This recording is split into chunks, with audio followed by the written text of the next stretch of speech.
가까이 계신 분들과 함께 인사 나누십시다. 샬롬. 이렇게 기독교에 많은 영향력을 끼친 우리 믿음의 선진들의 삶을 보면 의외로 평생 동안 일기를 쓰신 분들이 참 많습니다. 그 중에 일본의 위대한 신학자인 우치무라 간조의 경우에도 날마다 말씀을 묵상하며 일기를 썼어요. 그래서 그것을 가리켜서 111생이다. 저희들처럼 예수동의 일기를 쓰지는 않았지만 날마다 말씀을 묵상하며 하나님에 대한 기록을 남겼다는 거죠. 그 책을 보면 이러한 고백이 나옵니다. 만약 그리스도가 세상에 오시지 않았다면 어떻게 되었을까? 예수가 없는 나는 전쟁터에서 수많은 적을 물리치는 용사가 되었으리라. 국가를 해치려는 자들을 섬멸하는 대장부가 되었으리라. 혹은 가난한 사람을 돕기 위해 내 한 몸 내어주는 자선가가 되었으리라. 그러나 그리스도가 없었다면 죄를 용서받는 기쁨, 하나님의 아들 되는 기쁨, 나는 죽고 하나님 안에서 살아가는 새 생명의 기쁨, 부활의 기쁨, 영생의 약속, 예수 그리스도 안에서 받을 수 있는 하나님의 이 선물들을 받지는 못했으리라. 한마디로 뭐죠? 우리가 만약에 예수 그리스도께서 없었다면 아무리 세상에서 용사가 되고 대장부가 되고 자선가가 되어서 많은 사람들에게 존경받는 유명한 사람 되었다 한들 내 안에 죄사함의 기쁨이 없고 하나님의 아들 되는 기쁨이 없고 영생과 부활의 기쁨이 없다. 무슨 소용이 있겠냐는 거죠. 그런데 거꾸로 예수님이 내 안에 계시면 비록 사람들에게 내세울 대단한 학벌을 얻고 많은 재물이 없어도 나에게 죄사함의 기쁨, 하나님의 아들 되는 기쁨, 영생과 부활의 기쁨만 있다면 그것 하나만으로 족한 줄 믿습니다. 이 고백이 되는 사람들에게는 우리 인생의 모든 답은 어디에 있어요? 예수 그리스도 안에 우리 인생의 모든 문제에 답이 있는 줄 믿습니다. 여러분에게 예수님은 어떤 분이십니까? 오늘 주신 말씀 통해서 예수는 그리스도라는 제목으로 함께 은혜 나누겠습니다. 첫 번째, 사람보다 하나님께 순종해야 합니다. 27절과 28절 그리고 33절을 함께 읽겠습니다. 시작.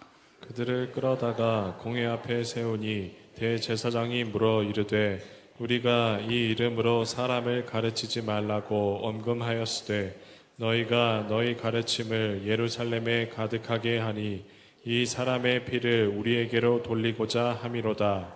그들이 듣고 크게 노하여 사도들을 없이하고자 할세. 아멘. 여기 보니까 그들을 끌어다가 공회 앞에 세우니라고 했는데 그들이 누굽니까? 한마디로 지금까지 병든 자들을 고치고 귀신 들린 자들에게 고통받는 모든 사람들을 나사렛 예수의 이름으로 다 낫게 해준 사도들을 가리키죠. 그런데 사도들이 성전에서 너희가 나무에 달아 죽인 예수 이 말을 하게 되니까 그 말들은 대제사장 사두개인들이 뭐라고 하지요? 이 사람의 피를 왜 우리에게 돌리고자 하느냐?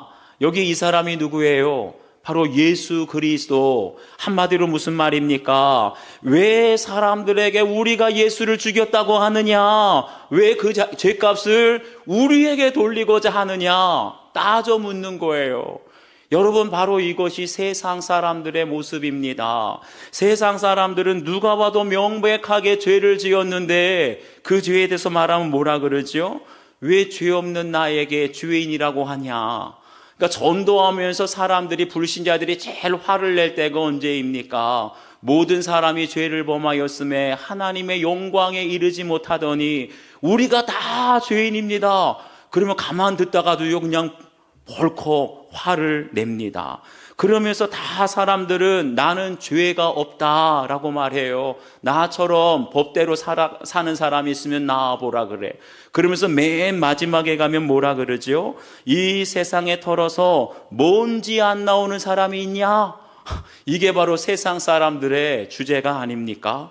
그러니 아무리 예배를 드리고 설교를 들어도 하나님의 말씀이 들리지 않는 사람은 죄라는 말만 들어도, 죄인이라는 말만 들어도 벌써 심기가 불편해져요. 그러면 그 뒤로부터는 아무리 설교를 들어도 들어옵니까? 안 들어옵니까? 귀에서 맴맴거리고 들어오질 않아요. 바로 이것이 영적인 교만입니다. 영적으로 교만한 사람의 특징은 절대 자기 회죄를 고백하지 않는다는 거예요. 내가 죄인이라는 말만 들어도 펄쩍 뜁니다. 이렇게 죄인이라는 말만 들어도 심기가 불편해지는 사람은 아무리 24시간 교회에 있어도, 아무리 매일같이 예배를 드리고 사람들에게 설교를 해도 어때요? 하나님을 생각하지 않아요. 이것이 불행 아닙니까? 24시간 교회를 있고 매일 예배를 드려도 하나님을 생각하지 않고 사건만 일어나면 하나님의 뜻을 묻기보다는 오히려 내 감정, 내 혈기에 충실합니다. 사건이 일어나면 하나님의 뜻을 묻고 하나님의 뜻을 순종하는 것이 아니라 내 혈기와 내 안에 올라오는 감정대로만 따르고 순종하게 되는 거예요. 그러니까 조금이라도 내 마음과 뜻에 맞지 않으면 내가 가진 힘과 권세, 기득권으로 사람들을 다 감옥에 가두고 죽이려고 합니다. 그런데 힘이 없으면 어떻게 해요? 힘이 없으면 사람들의 눈치만 보고 비위만 맞추게 되는 것이지요. 그것이 바로 사람에게 순종하는 사람의 모습입니다. 그런데 구속사의 말씀으로 나의 죄를 깨닫고 예수님을 인격적으로 깊이 만난 사람은 어떤 고백을 하느냐? 디모데전서 1장 15절을 보면 바울이 이렇게 고백해요. 죄인 중에 내가 괴순이라. 여러분, 죄인 중에 가장 큰 죄인이 어떤 죄인이지요? 예수님을 십자가에 못 박은 죄인이 가장 흉악한 죄인인 줄 믿습니다. 그런데 내가 죄인 중에 괴수로다. 이 말은 뭐냐면 예수님을 십자가에 못 박은 죄인이 바로 저입니다. 이걸 시인하게 된다는 거예요. 여러분, 영적으로 성숙한다는 것이 무엇입니까? 영적으로 성숙한다는 건 대제사장이나 바리새인처럼 성경을 줄줄줄 외우고 많은 사람들 앞에서 청산유수처럼 기도 잘하는 것, 그게 영적으로 성숙한 게 아니에요. 진정으로 영적으로 성숙하다는 것은 예수님을 십자가에 못 박은 죄인이 바로 저입니다. 내가 바로 죄인 중에 괴수입니다. 이 고백하는 사람이에요. 이것이 시인이 되고 고백되어질 때 어떠한 핍박을 당하고 누가 나를 죽이려고 하고 말도 안 되는 비난을 들어도 내 입이 다물어지게 되는 줄 믿습니다. 상대방보다 내가 죄를 지어서가 아니라 나는 죄인 중에 괴수, 예수님을 십자가에 못 박은 죄인이라는 것이 시인이 될 때 입이 다물어지는 거예요. 그럴 때 비로소 우리가 겸손해질 수밖에 없고 철저히 나는 죽고 예수로 사는 겸손함으로 살게 될 때 우리가 순종해야 할 하나님의 말씀이 들리게 되는 줄 믿습니다. 그 말씀이 무엇일까요? 29절을 보면 베드로와 사도들이 대답하여 이르되 사람보다 하나님께 순종하는 것이 마땅하니라. 그럼 하나님께 순종해야 될 것이 무엇이냐? 십자가에 못 박이신 예수님을 하나님이 살리셨고 바로 그 예수님을 이스라엘의 임금과 구주로 삼으셨느니라. 이것을 전하는 것이 바로 하나님께 순종하는 것이라는 거예요. 바로 여기에 사도들의 위대함이 담겨져 있습니다. 여러분 보세요. 지금 사도들이 어떤 상황에 있습니까? 공회에 있는 대제사장과 사두개인들이 시기심과 분노에 가득 차서 어떻게 하면 얘들을 없이 할까? 죽일 궁리만 하고 있어요. 그런데 사도들을 죽이려고 분노에 가득하고 시기가 가득한 그 사람들에게 사도들은 어떻게 합니까? 두려워하거나 낙심하거나 절망하는 것이 아니라 십자가의 예수님의 피 묻은 복음을 전하고 있는 거예요. 한마디로 나를 미워하는 사람 맞받아서 미워하지 않고 나에게 비난하고 위협하고 협박하는 사람에게 똑같이 맞받아서 위협하고 비난하는 것이 아니라 나를 미워하는 사람에게, 나를 비난하는 사람에게, 말도 안 되는 핍박하는 사람에게 오히려 사랑으로 예수님을 전하는 것, 이것이 바로 사도들의 위대함인 줄 믿습니다. 지금 대제사장과 사두개인들은 시기심 때문에 분노가 가득해서 사도들을 죽이려고 하는데 여러분, 저희들도 그렇지 않은가요? 우리가 정말 믿음 생활을 조금만 열심히 하면 잠잠하던 불신 가족들이 다 일어나서 죽이려고 그래요. 우리가 교회를 다니고 조금 예배를 열심히 드리려고 하면 직장의 동료들이 다 일어나서 죽이려고 합니다. 학교에서는 기도하려고 하면 왕따로 죽이려고 하고, 직장에서는 멸시와 차별로 죽이려고 하고, 가정에서는 폭력과 폭언으로 우리를 죽이려고 하지 않습니까? 그런데 보세요. 그런 핍박 속에서도 사도들은 그런 상황에 아랑곳하지 않고 다만 생명의 말씀만 전하고 있습니다. 이것이 우리 믿음의 능력인 줄 믿습니다. 어떻게 하면 이렇게 어떻게 이것이 가능할까요? 그건 다른 것 아니지요. 사도들이 먼저 예수님을 십자가에 못 박은 죄인이 바로 자신들이라는 고백을 한 거예요.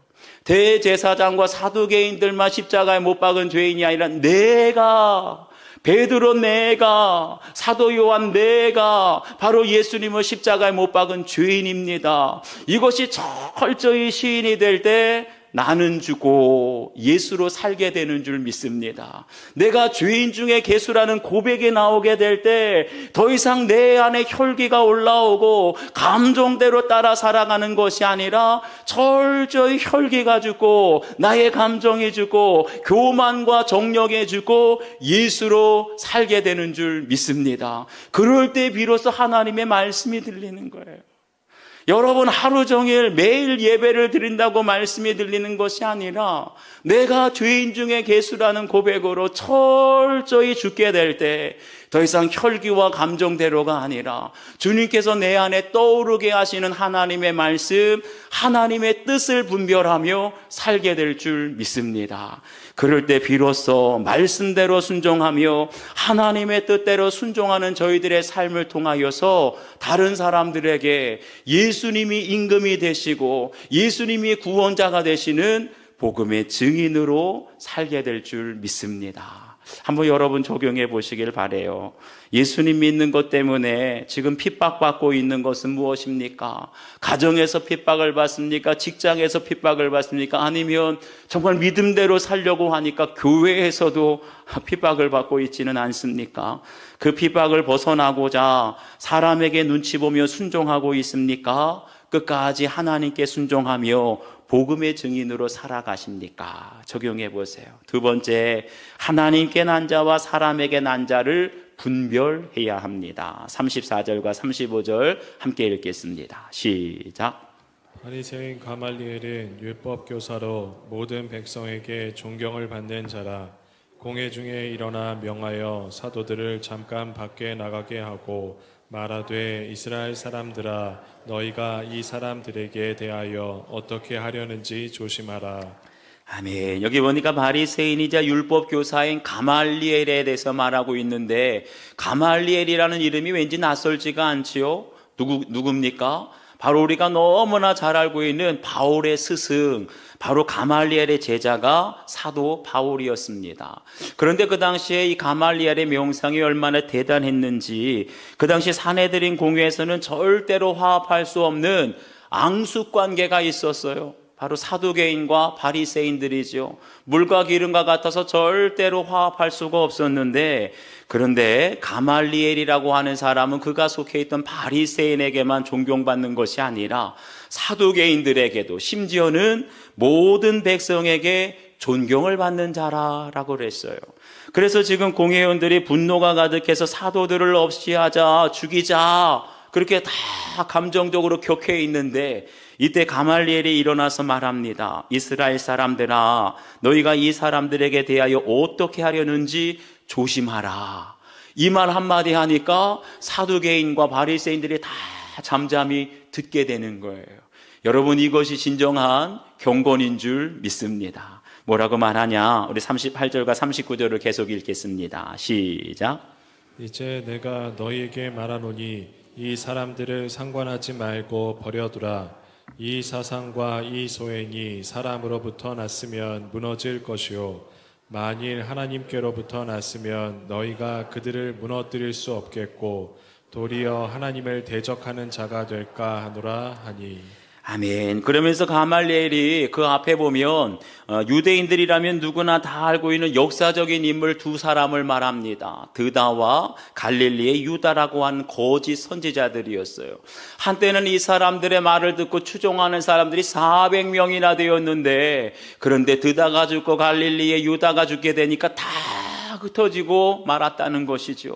그러면서 그것을 예로 들면서 가말리엘이 세 가지 결론을 말합니다. 첫째, 사도들의 사상과 소행이 사람으로부터 났으면 무너져 버릴 것이다. 두 번째, 그런데 만일 사도들의 사상과 소행이 하나님께로부터 났으면 너희들이 무너뜨릴 수도 없고 도리어 하나님을 대적하는 자가 될 수도 있다. 그러니까 중요한 게 뭐라는 거예요? 무조건 죽이려고 하는 것이 중요한 것이 아니라 하나님께로부터 났는지 사람으로부터 났는지 그 분별해야 된다는 거죠. 그러니까 어떻게 해요? 셋째, 이 사람들을 상관하지 말고 버려두라는 거예요.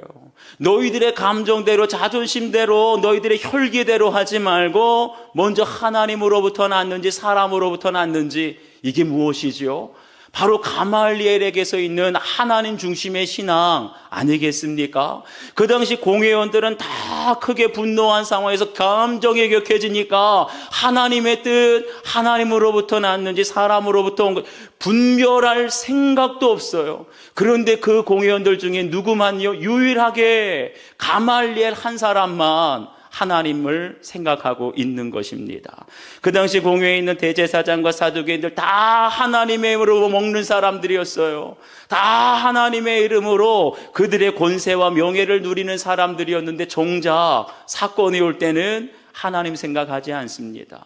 왜 사도들을 죽이려고 했다고요? 하나님을 생각해서 하나님의 공의와 하나님의 법 때문에 죽이려고 한 것이 아니었지요. 사도들의 손을 통해서 많은 표적과 기사가 나타나니까 사람들이 다 사도들을 두려워하고 존경하게 되니까 우리의 기득권이 흔들리지 않을까, 그 시기심과 두려움 때문에 분노가 가득해서 죽이려고 했던 것 아니겠습니까? 그러니 보세요. 이렇게 하나님의 이름을 이용하는 사람, 평소에 하나님을 생각하지 않는 사람은요, 나에게 조그마한 불이익이 오고 손해만 오면 그 기득권을 지키기 위해서 하나님의 진리 내팽개쳐요. 사람들의 인권조차 짓밟을 수 있다는 것입니다. 이렇게 다른 사람들은 다 시기와 질투에 빠져서 감정적으로 격해 있고 하나님으로부터 왔는지 사람으로 난 것인지 분별하지 못할 때 누구만요?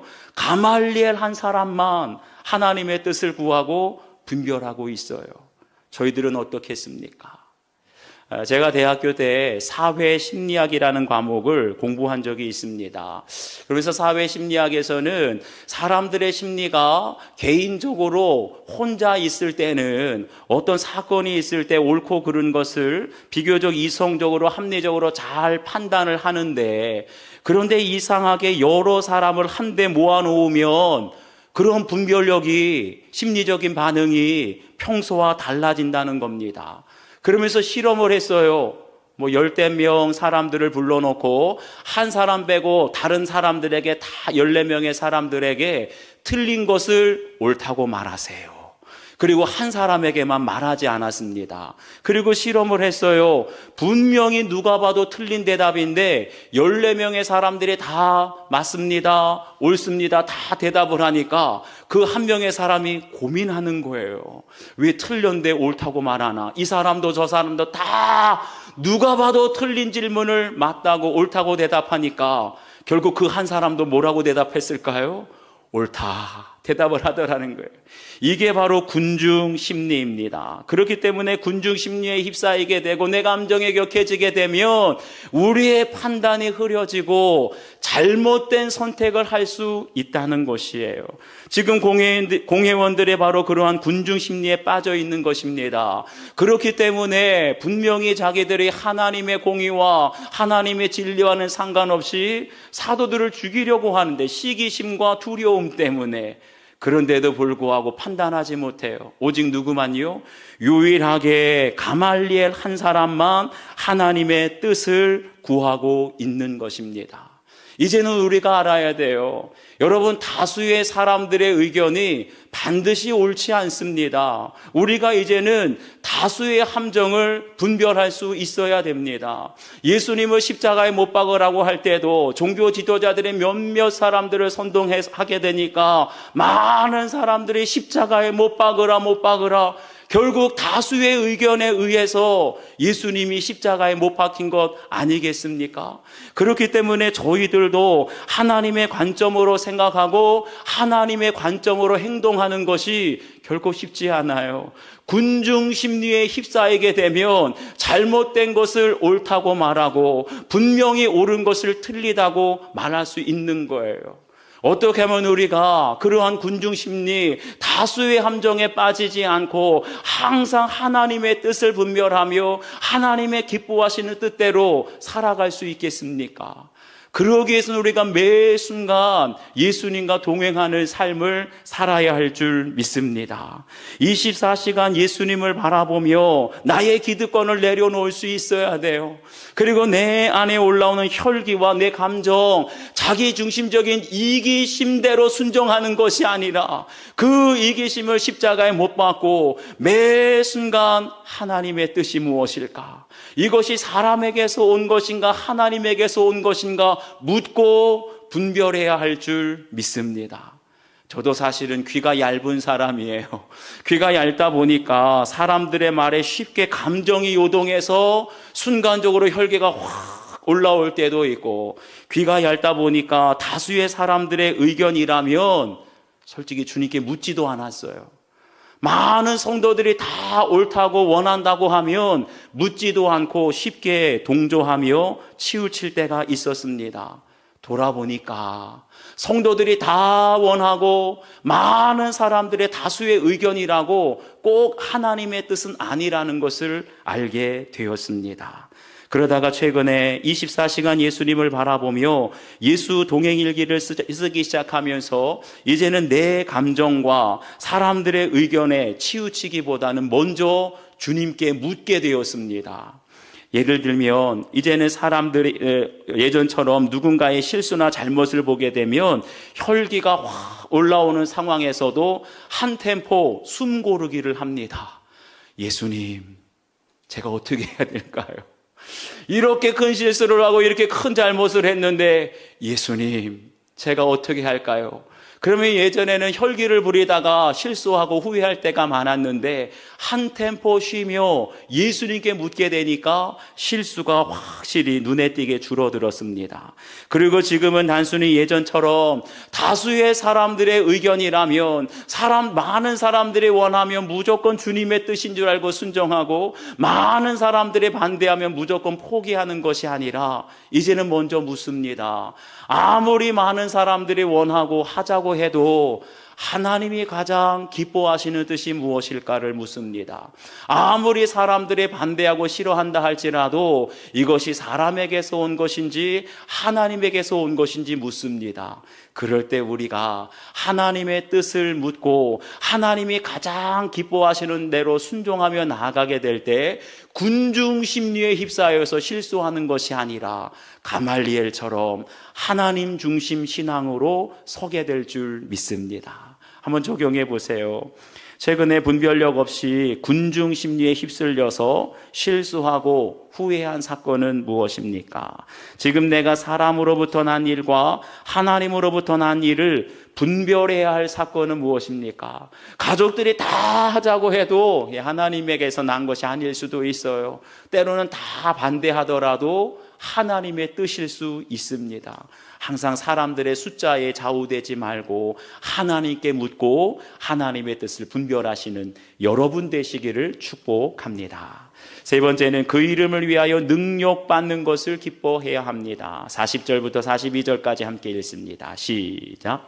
그들이 옳게 여겨 사도들을 불러들여 채찍질하며 예수의 이름으로 말하는 것을 금하고 놓으니 사도들은 그 이름을 위하여 능욕받는 일에 합당한 자로 여기심을 기뻐하면서 공회 앞을 떠나니라.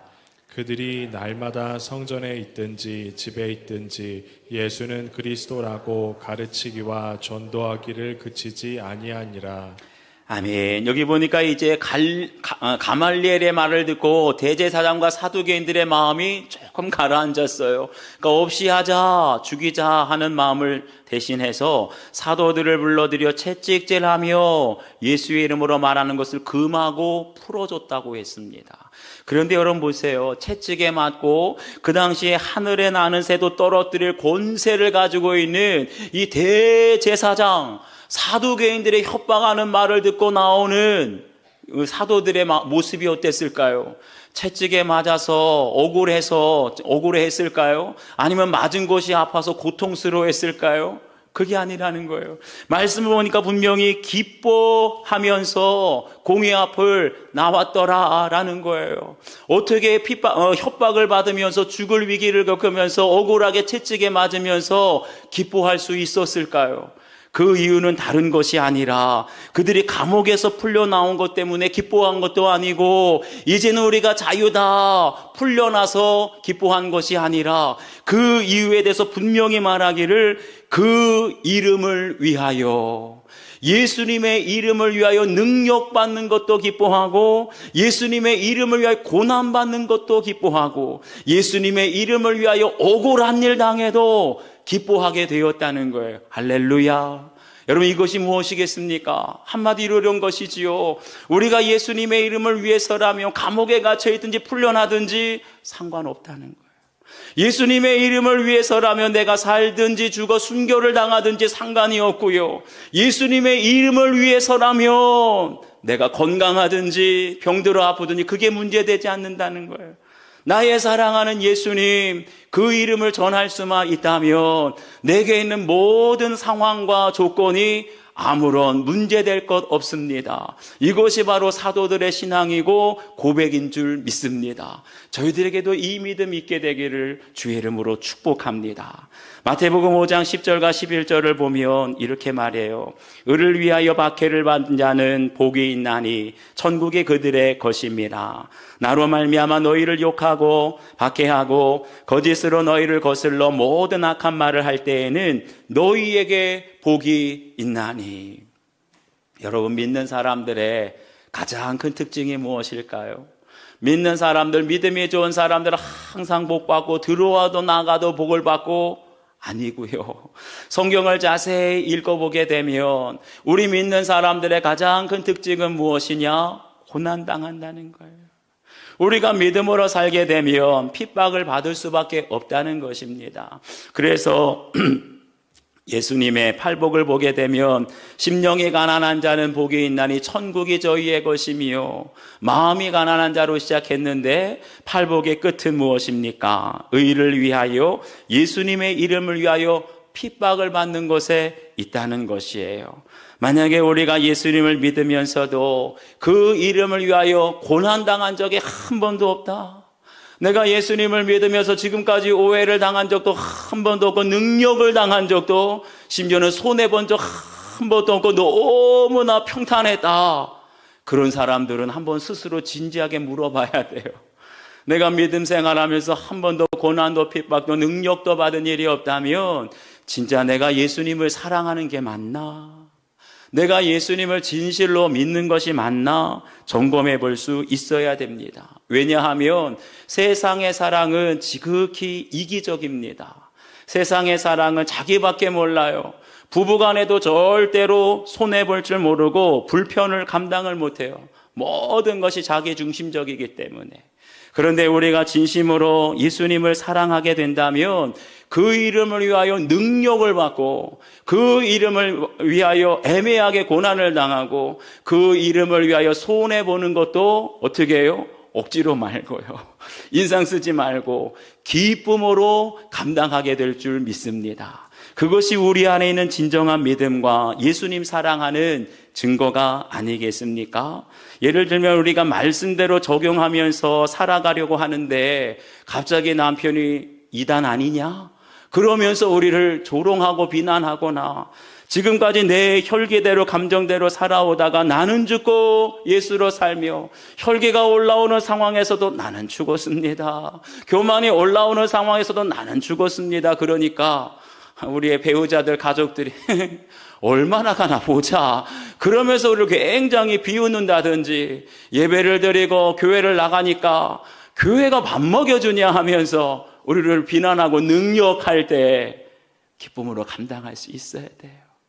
아무리 우리 말도 안 되는 비난과 욕을 먹고 능욕을 당하고 설사 우리를 감옥에 가두는 고난을 당한다 할지라도 예수님의 이름을 위하여 기쁨으로 나아가게 될 때 그러한 우리의 모습을 보는 사람들이 뭐라고 생각할까요? 달라졌네. 그러면서 우리 안에 있는 예수님을 바라보면서 예수님이 진실로 그리스도라, 예수님이 왕이시고 구세주라 고백하게 될 줄 믿습니다. 질병의 고난을 통해서 자기의 열심을 회개하고 하나님 사랑을 알게 되었다는 한 성도님의 큐티인 간증입니다. 저는 모태신앙임에도 불구하고 주님께 묻지도 않고 늘 내 열심으로 신앙생활 하다가 30대의 자가면역 질환인 류머티즘 진단을 받았습니다. 의사 선생님에게 제가 이 병을 안고 살아가면서 어떤 걸 주의해야 할까요? 라고 물었더니 그냥 많이 웃으세요 라고 대답해 줬습니다. 자가 면역 질환은 외부로부터 인체를 지키는 면역 체계 이상으로 오히려 자기 인체를 공격하는 현상이라고 하는데 마치 저의 영적인 상태를 말해주는 것 같았습니다. 하지만 저는 신앙생활을 내가 열심히 해왔는데 왜 이런 일이 일어난 겁니까? 라고 물으며 오히려 주님을 원망했습니다. 그럼에도 주님은 저를 포기하지 않으시고 교회 공동체 지체들의 간증을 들려주셨습니다. 구속사의 말씀을 들으며 질병, 고난, 경제적인 기근의 사건이 해석이 되자 비로소 제 입에서 예수는 그리스도라는 고백이 나왔고 내 열심으로 살아온 것을 회개했습니다. 제가 아파 보니 다른 사람의 아픔을 알게 되었고 함께 울게 하셔서 하나님의 사랑을 조금씩 배워갑니다. 이제는 내 노력이 아닌 주님의 사랑에 사로잡혀 질병의 고통 속에서도 많이 웃고 기뻐하는 인생을 살기를 소망합니다. 예전에 내 죄를 모를 때는요, 왜 내가 신앙생활 열심히 하고 가정을 위해서 성실하게 살았는데 이런 자가 면역 질환, 류머티즘에 걸려 하나님을 원망했어요. 기쁨이 있었겠습니까? 내가 믿음 생활 잘했다고 생각했는데. 그런데 구속사의 말씀으로 그 죄가 깨달아지고 나의 열심, 나의 의가 회개가 되니까 비로소 이 사건이 내게 있어야 할 사건으로 깨달아진 것이죠. 그것을 통하여서 예수를 그리스도라고 고백하게 되니까 그 류머티즘 자체는 굉장히 고통스럽습니다. 당하신 분들은 아실 거예요. 굉장히 고통스러웠는데 그 병이 있기 전에는 맨날 아픈 사람들에게 저 사람 왜 이렇게 맨날 아프다고 골골거릴까 마음으로 정죄하고 비난했는데 내가 막상 아파 보니까 어때요? 함께 아파하게 되는. 여러분, 아프기 전에는 절대로 환자들의 마음 몰라요. 그런데 내가 아파보고 내 자식이 아파보고 내 가족이 아파보면 주위에 아파하는 고통당하는 환자들을 위해서 함께 울어주고 주님의 사랑으로 위로하게 될 줄 믿습니다. 그럴 때 우리가 믿음 때문에 고난을 당하고 능력을 당하더라도 원망이 아니라 감사하며 기뻐하며 그 고난이 다른 사람을 살리는 약재료가 될 줄 믿습니다. 적용해 보세요. 예수님 믿는 것 때문에 받은 능력의 사건은 여러분 무엇입니까? 그 사건이 내게 있어야 할 사건이구나가 인정되며 기뻐하십니까? 아니면 왜 내게 이런 일이 일어났냐고 고난과 능력을 오히려 원망하고 불평을 쏟아내십니까? 한번 여러분 다시 한번 여러분 가정에 찾아온 사건을 말씀으로 해석하고 주님을 바라볼 수 있기를 바랍니다. 그럴 때 우리의 절망 속에서도 죽음과 같은 인생의 문제 속에서도 우리를 다시 고치시고 살리시는 예수 그리스도 되심을 우리가 알게 될 줄 믿습니다.